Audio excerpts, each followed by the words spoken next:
Hi there, Nick here. Just a quick little video saying hello again. Uh, and I think that sometimes you got to see things from my point of view, just sometimes.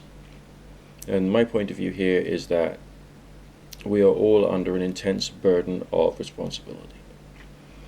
The responsibility is not only for our self-management, but also how we are going to communicate the concept of truth to other people. How we define what is true. How we can say with any certainty that something is true. I mean, I can't say that something is true just because Gerald Gardner said it in one of his books. Alright, all I would know is that Gerald Gardner said something in his book, and it is true that he said something in his book. I cannot tell you that he had those experiences which he's reporting. For whatever reason, he is reporting that he's had those experiences. The world is full of people saying things. And these things that people are saying are having effects on other people.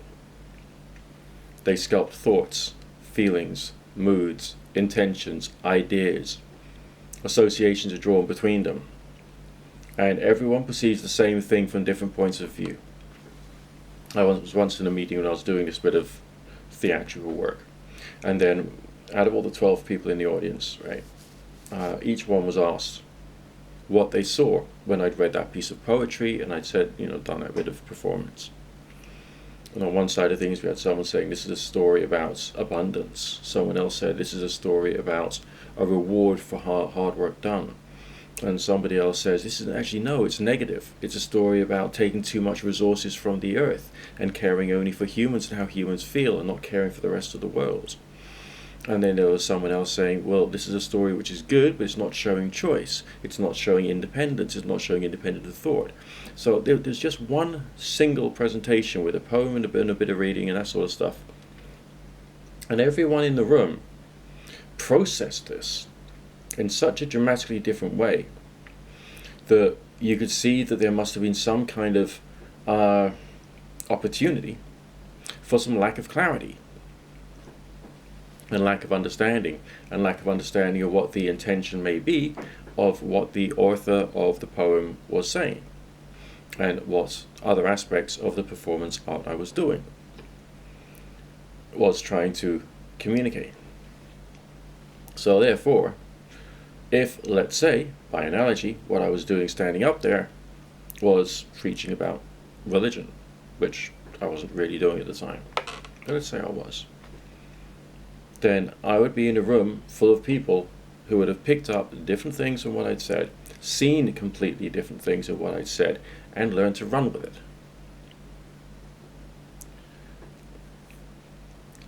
There's danger in that.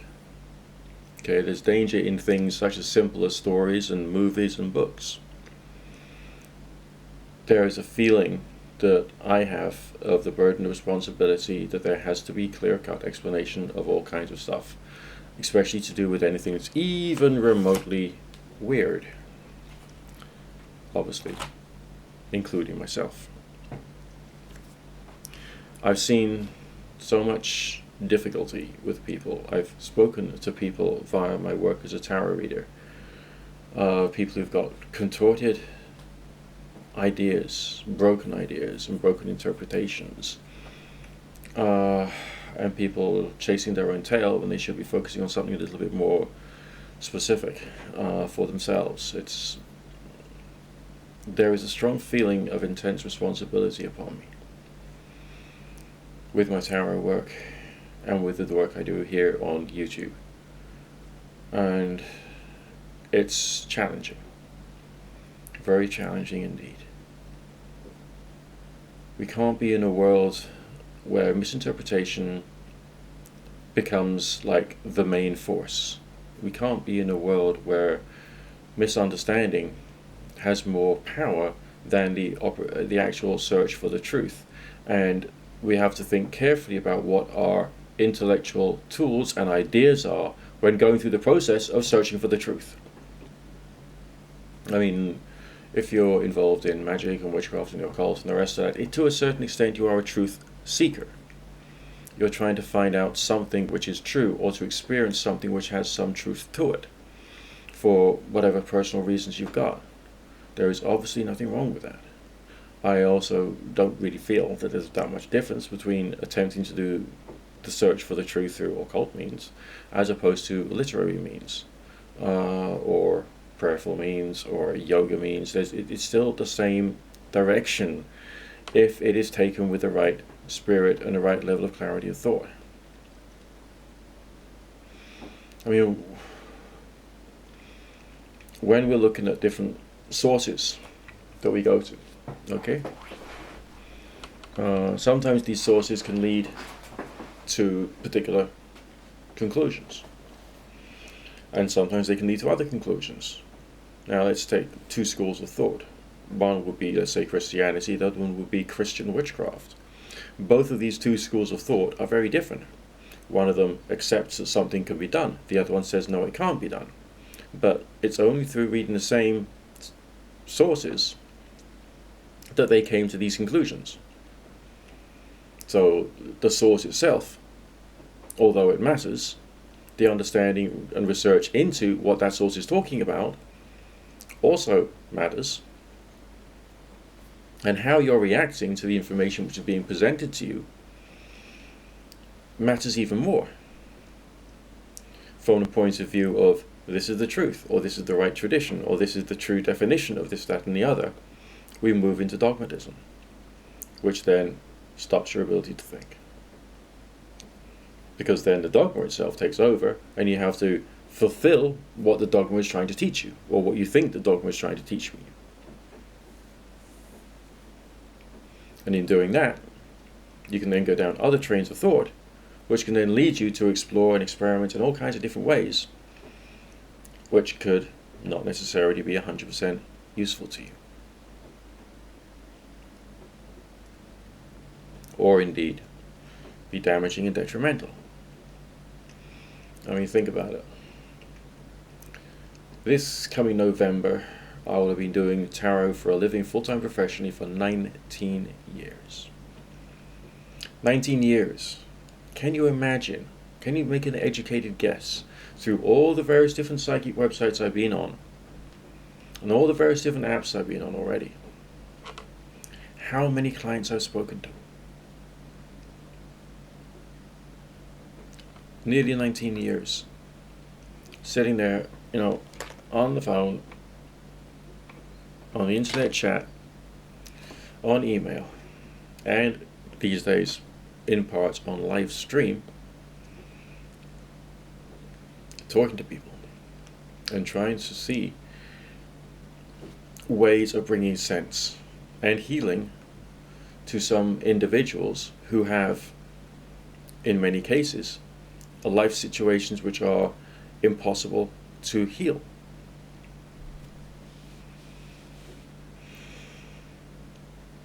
And also, what with these days, especially strangely enough with clients in the West Country, in the UK, there's much more of a concern about black magic, about sorcery, about people potentially being hurt by spell casting. And this is a opinion. We can't say it's a truth, we can't say it's a fact, we can say it's an opinion held by people.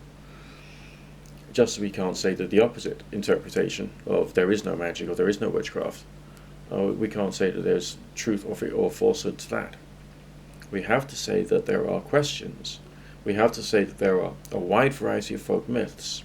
We have to say that there are a few personal experiences which, interpreted in some respects, could easily be a representation of the folk myth, or something about it, or possibly a cause for the folk myth, but also might not be. And it's easy for us, once we've picked up a folk myth that we start to believe in, for us to want to carry on running with it, rather than saying, hang on a second, I want the right of freedom of thought here. I want the right to be able to look at this and say, hang on a second, is there a possibility, a hypothetical possibility, that we could look at this differently?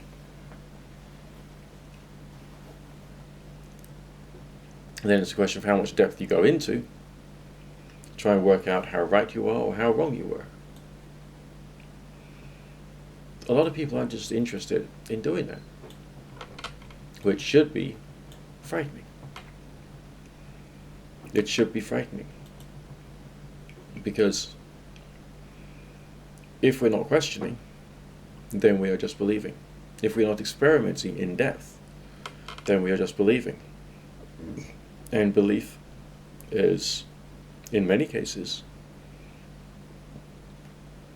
a statement of seeming truth rather than objective fact. And seeming truth can steer you in a wide variety of bad directions. And you can end up connecting it to your issues, to your problems, to your prejudices. It becomes something that you express as a desire to try and change the world. You think that you're in a position of goodness, truth, and righteousness, when in many respects you might not be. And instead you're being driven by emotions, and then you have the emotions, then the emotions generate a justification as to why you're having the emotion, therefore you develop thoughts. And those thoughts stop really being your own. The sense of psychological control that could be exercised within this culture of magic, occult, witchcraft, and paganism is really terrifying. And I mean, like, objectively terrifying.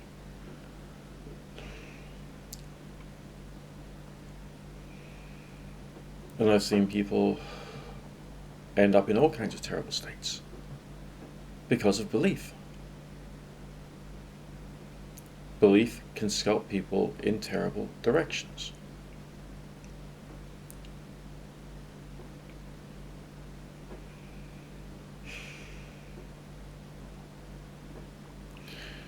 So,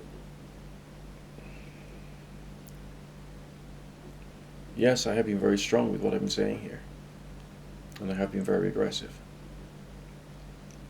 I felt the need to do that, because there is a sense here of right, and in the case of right, we have to be in the case of saying, there's things we don't know, and never will know, and won't always be able to control, because some things are outside of our control. And I know that frightens some people, and they would rather hear the phrase magic works than, okay, well, let's do actual experiments to work out what could hypothetically be working here.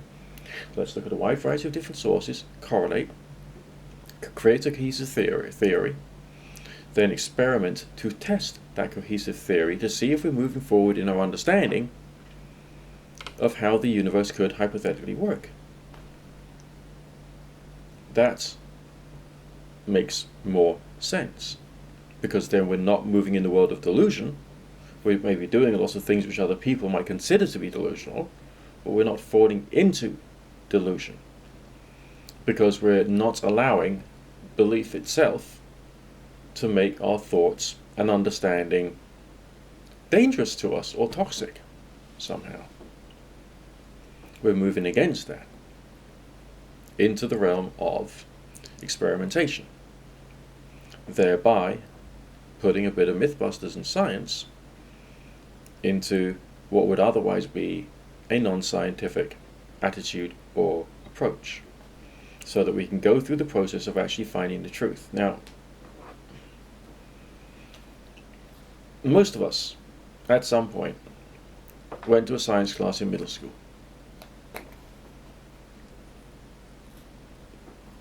And we probably had to write up our experiments in terms of apparatus, method, results, and conclusion. That kind of way of looking at, what we did, we lit the Bunsen burner this way, we got the chemicals that way, we used a flask of this type, we heated the water to this temperature, we added the chemicals in that way. The observations were this, that, and the other. The crystals appeared on the surface of the water changed color, there was bubbling, there was a reaction which is consistent with hydrogen gas being produced, or whatever. You know what I mean? And then going through that particular demonstration or experiment, you can then see what kind of things could hypothetically be true.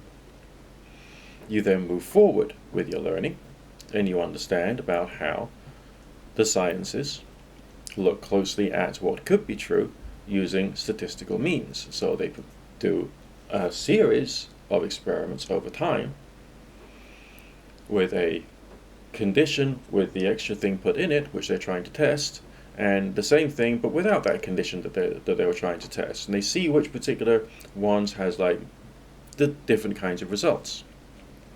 Then they can correlate, because of the number of experiments they've done, alright, and applying some complicated mathematics to the results, they can then get tests for statistical significance to work out if there is a statistical significance to putting in this extra factor into a particular complex situation, right? That's essentially what the scientific method would normally be. And then once you've done that, you then have to do a write-up. Then the write-up is submitted to peer review so that there can be some intelligent, objective criticism and or acceptance by other people who are doing the same kind of thing. Now, we don't have that much in terms of peer review here. And on top of that, a lot of our peers are in fact a bit mental. So we've got to question how they're processing the information that we're giving them. And we also have to work out what their intentionality is, where they're coming from, whether their opinion holds sufficient water on the basis of experience and experimentation, as to see whether they have a valid point, or indeed something which we can look at and think, yeah, there's something good there. Now, we don't specifically have the ability to do science that way when we're talking about magic, witchcraft, divination, astral projection, scrying, and the rest of it. So it has to relate more to the study of one, just yourself and your experiences, and correlating that with any of the other theoretical frameworks of magic, witchcraft, occultism, astral projection, spiritual healing, and all the rest of that which is out there.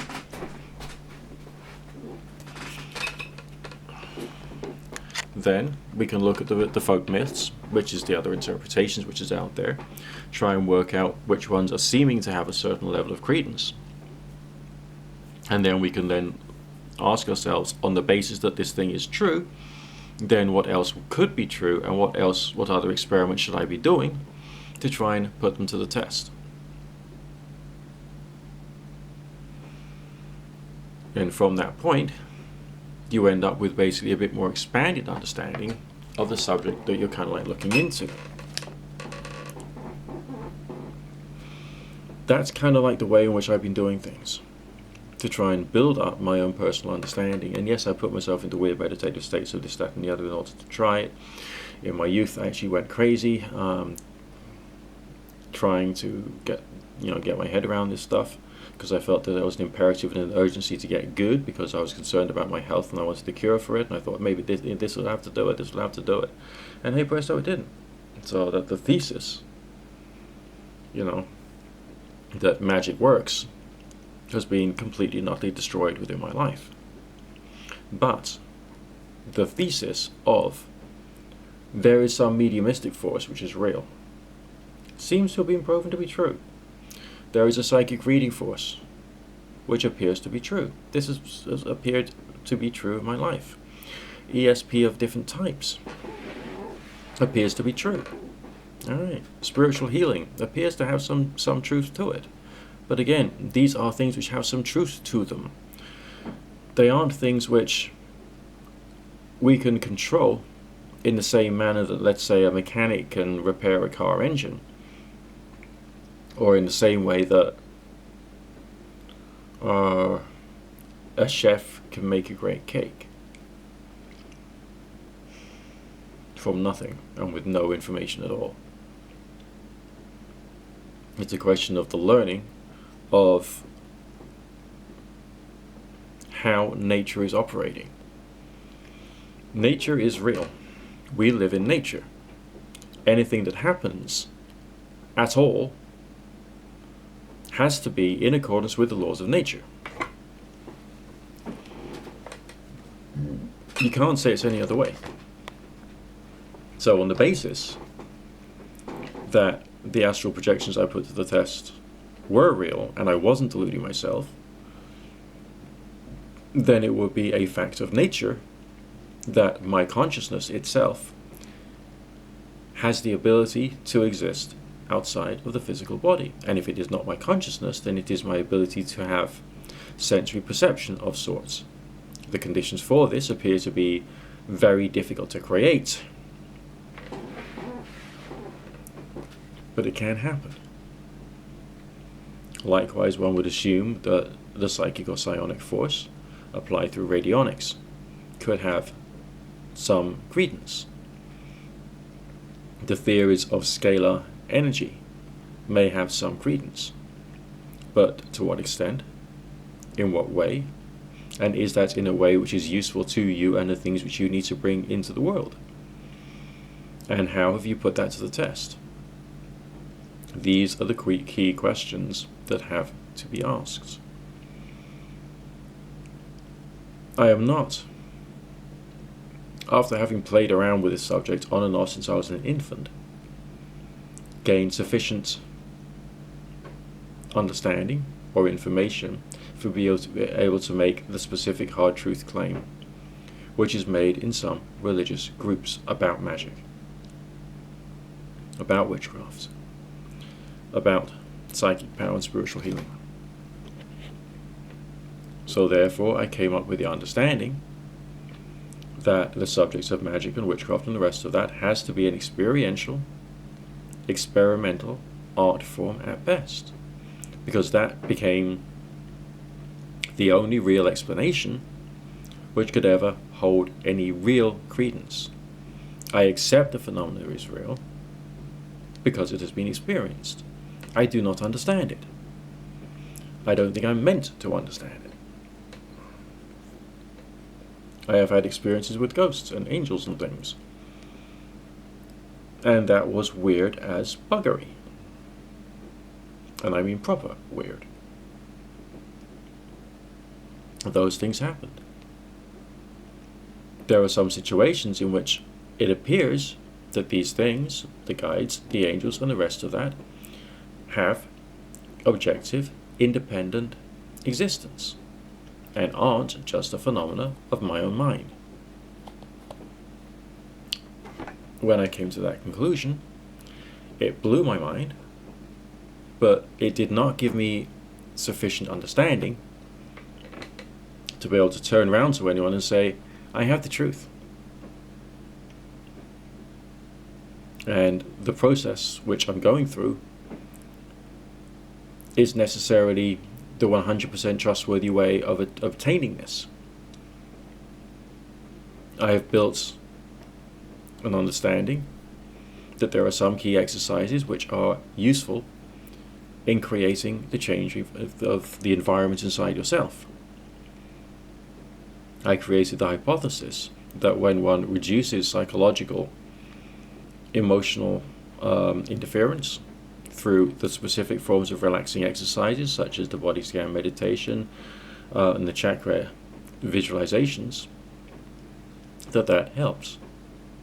I came to an understanding that the other forms of meditation, especially that of ascension and trying to blow yourself out of your crown chakra, appears to generate a certain quantity of sensitivity and perceptual ability which others have not necessarily experienced if they've only done the first two exercises. But the ascension exercise